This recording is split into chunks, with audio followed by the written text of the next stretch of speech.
Welcome to Motorsport Report. I'm Julia Piquet, and here are today's top stories. According to multiple sources, Sauber's deal to run Honda engines in Formula One next season has been called off.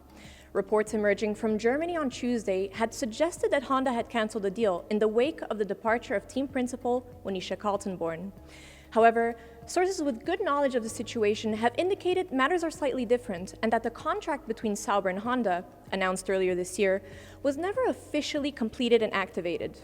When asked for a response to the situation, a Honda spokesperson said, "This is purely media speculation and we do not comment on speculation. Honda's relationship with Sauber has not changed." It's not yet clear what route the Swiss outfit will now take with its engines, but what we do know is that Sauber has hired former F1 chief Frederic Vasseur as team principal. Vasseur emerged as favored to take over in the role shortly after Kaltenborn's exit, but Sauber went without a team principal in both the Azerbaijan and Austrian Grand Prix. His arrival will be made effective on July 17th, the Monday after the British Grand Prix weekend. In a statement announcing his arrival, Sauber chairman Pascal Piquet said, "Frederic Vasseur's long and successful career in top-level international motorsport speaks for itself, and we are thrilled to welcome him to Sauber." Silverstone's owners, the British Racing Drivers Club, have triggered the break clause in their contract to host the British Grand Prix. The move means that under current terms, the final race at the historic venue will take place in 2019.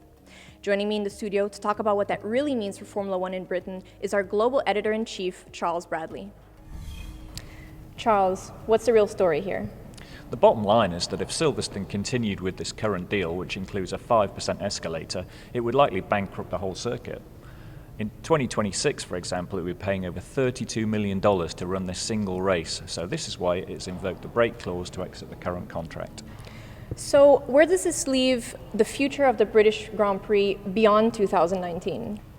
Silverstone has a strong hand. It's the only venue that can viably operate a British Grand Prix right now.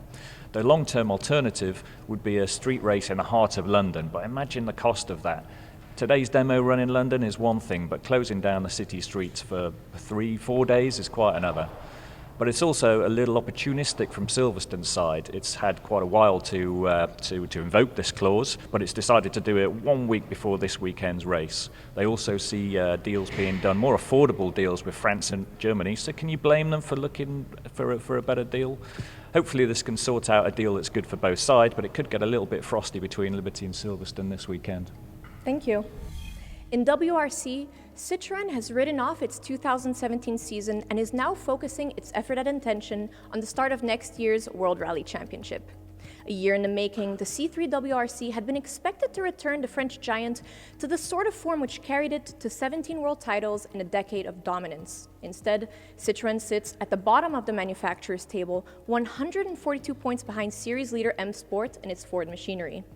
Citroen team principal Yves Maton said, "The idea now is to work towards a middle and long-term view. We are working towards 2018 when we want to find back the pace. We took some decisions after Sweden and started to make changes after that.